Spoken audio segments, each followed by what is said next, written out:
Maligayang pagbabalik mga kaibigan.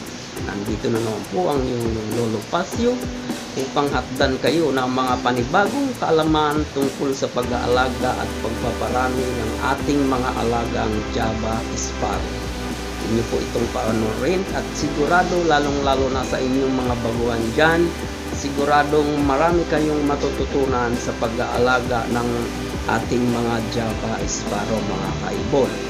Atin pong subaybayan hanggang sa dulo ang aking video ng matuto kayo ng maigi sa pag-aalaga at pagpaparami ng ating mga ibon. Atin pong alamin.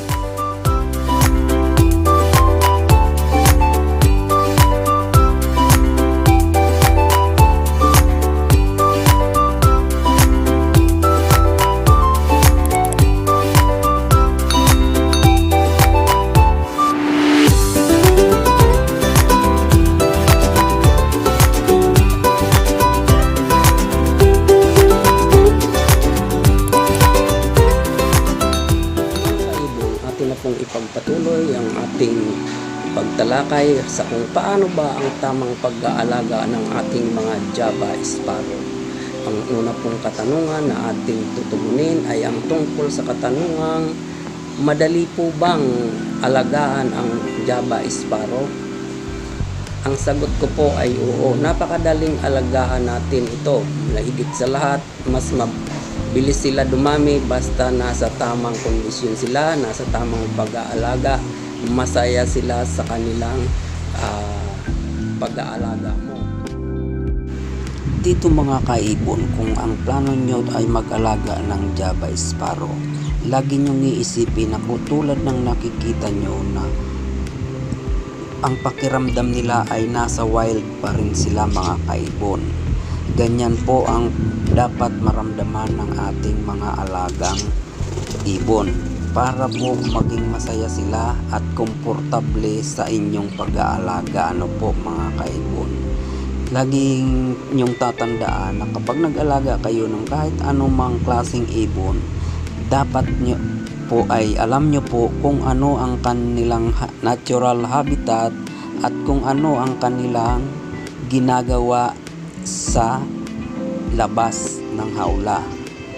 Katulad po nitong nakikita nyo na masayang masaya silang nagsisiliguan sa captivity. Ganon din po sila, naliligo lagi sila pag nasa labas sila ng hawla o nasa wild sila mga kaibon. Kaya ang pag-aalaga ng Java Sparrow ay lagi nyo po din silang sasamahan ng mga paliguan nila. Ano po mga kaibon? At ang pangalawang katanungan po na ating tutugunin ay kung gaano po ba kalaki ang hawlang kanilang kailangan para sa isang pares.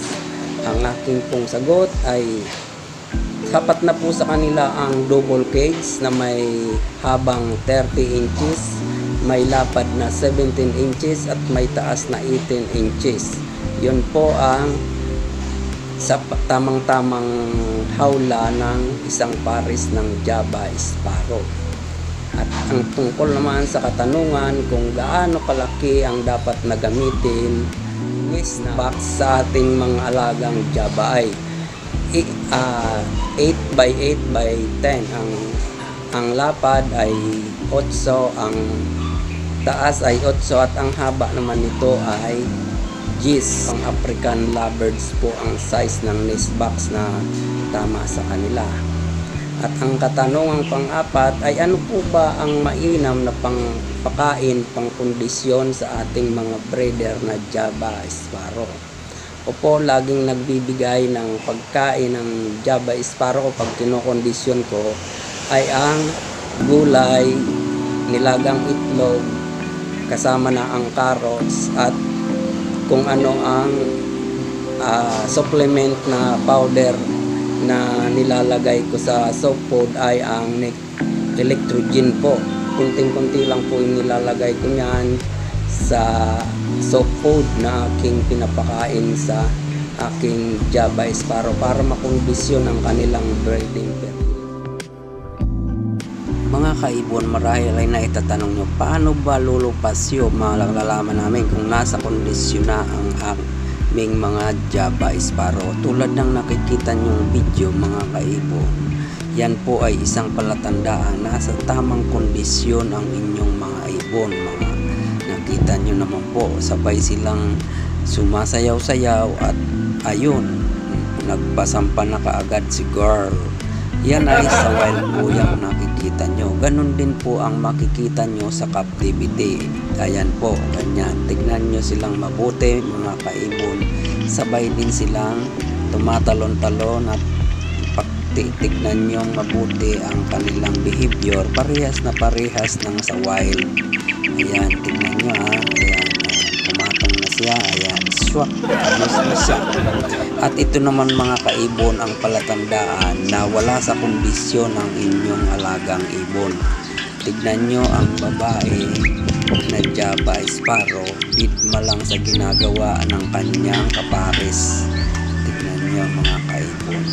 Yan ang makikita nyo, mahalata nyo na wala sa talaga sa kondisyon ang alaga nyo ng Java Sparrow dahil matamlay siya. Kaya dagdagan nyo pang lalo ang pagpapakondisyon sa kanyang mga pang-araw-araw na pagkain. At ang panghuling katanungan po ay kung ilan o kung gaano karami ang iniitlog ng isang pares ng Java Sparrow sa captivity. Ang masasabi ko po sa itlog ay depende sa pagkondisyon nyo po mga kaibon.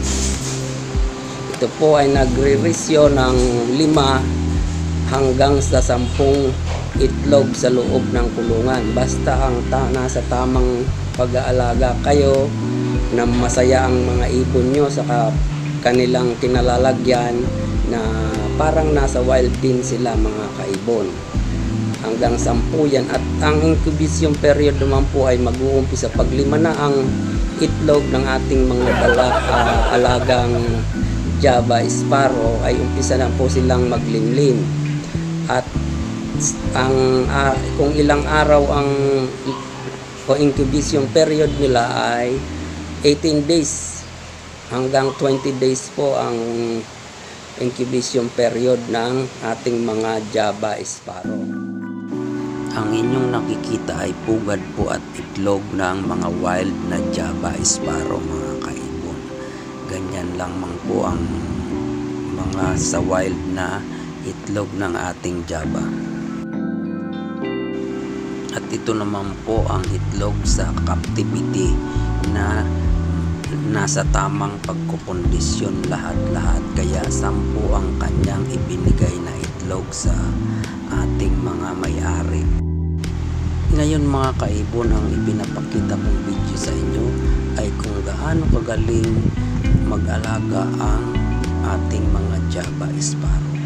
Yan po, tignan nyo po maigi kung paano niya iniisa-isang subuan ang kanyang mga sisiw. Kaya ganyan sila kagaling mag-alaga ng kanilang mga inakay, mga kaibon. Kaya wala kayong poproblemahin gaano sa ating mga Java Sparrow dahil mga good parents sila mga kaibon. Hindi nila yan titigilan na hanggat hindi nabubusog ang kanilang mga inakay. Yan pong Java na nakikita ko nyo ay Java Silver na siyang nagpapakain ng kanyang mga inakay, mga kaibon. Yan ang babaeng Java Silver Sparrow natin. Pinapakita ko lang po sa inyo kung gaano kagaling mag-alaga ang ating Java Sparrow. Kaya ano pang hinihintay nyo mga baguhan dyan na gustong mag-alaga ng Java? Kung meron kayong kailangan, mag-comment lamang po kayo o kaya mag-PM kayo sa aking Facebook account para po mapagbilhan ko po kayo. Mayroon po akong available na mga Java Sparrow, Pound at albino. Marami po sa albino kahit nasa silver ay meron din po, at sa kalay ko meron din po tayong ibinibinta dyan. Mag-iwan lamang po kayo ng comment at o kaya ay mag-message kayo sa aking Facebook para po makabili kayo ng mga Java Sparrow na aalagaan nyo mga kaibon. At siguradong sigurado ako sa inyo na 100% ay magugustuhan nyo at mapaparami nyo ang inyong mga alagang Java Sparrow na bibilin. Basta sundin nyo lang ang aking mga sinasabi dito sa aking tutorial video tungkol sa pag-aalaga nitong ating mga Java Sparrow. Pakatandaan po natin na kung mayroon kayong nahihiligan o naiibigan sa inyong buhay ay huwag nyo na pong pigilan mo. Sundin nyo na po kung ano ang inyong mga hilig, lalong lalo na po sa pag-aalaga ng mga ibon na total na talaga namang nakakaalis ng stress. Ano po, tingnan nyo, pagmasdan nyo kung gaano kasipag ang ating Java Sparrow. Kaya kung ano ang inyong mga anong mutation ng inyong mga naiibigan ay maaari po kayong bumili kahit anumang oras, mapa-wild type man yan hanggang sa Isabel na Java Sparrow. At yan po ang aking tutorial mga kaibon. Sana ay kung baguhan kayo sa aking channel, bigyan nyo naman po ako ng isang subscription dyan at pakiclick nyo na rin ang bell notification para pag may bago akong mga upload na video ay manonotify ko kayo kaagad para isa kayo sa mga unang-unang makakapanood nito mga kaibon. Kaya naman po, maraming salamat po sa inyong pagsuporta. Pwede nyo rin po pala itong video na to i-share o kaya i-save nyo o i-download nyo sa inyong mga cellphone o kaya laptop para meron po kayo ng magagamit na reference kung sakaling meron kayong katanungan sa inyong sarili ay muli nyo pong i-review ang aking tutorial tungkol sa pag-aalaga nitong Java Sparrow. Ano po mga kaibon. At maraasahan nyo po na marami pang mga tutorial videos tungkol sa iba't ibang uri ng finches ang inyo pong matutunghayan sa aking channel. Kaya naman po ang mga susunod na litrato na makikita nyo ay ang mga litrato ng kung paano sila namumugad sa wild. Yun ang mga picture na inyong makikita sa susunod na bahagi nitong, sa panghuling bahagi nitong video ay meron ako ng mga litrato na inilagay kung saan sila namumugad para alam nyo po kung saan sila makikitang namumugad, lalong lalo na po ngayong breeding season. September ay breeding season ng Java Sparrow, kaya huwag na kayong magpapahuli, bumili na kayo ng breeder at para makasabay kayo sa season ng breeding ng ating mga Java Sparrow. At sigurado ako hindi kayo mapapahiya sa mga Java Sparrow na mabibili nyo mga kaibon.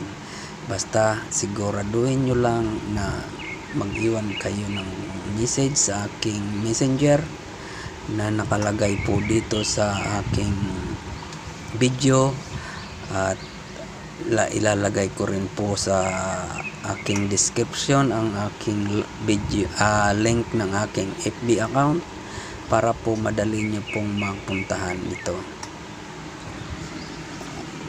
Mga kaibon, maraming salamat sa patuloy na pagsuporta nyo sa aking channel. Hanggang sa muli, sana ay makita-kita tayo sa susunod kong video mga kaibon. Enjoy your watching. Ito po ay ang wild type at ang black-headed Java Sparrow ng aking kaibigan na isingit ko lang dito para makita nyo. Yan po ang tinatawag mga kaibo na wild type o normal na Java na madalas nyo pong makikita sa wild o sa mga naglalako dyan sa mga simbahan. Yan po ay galing mismo sa wild mga kaibon.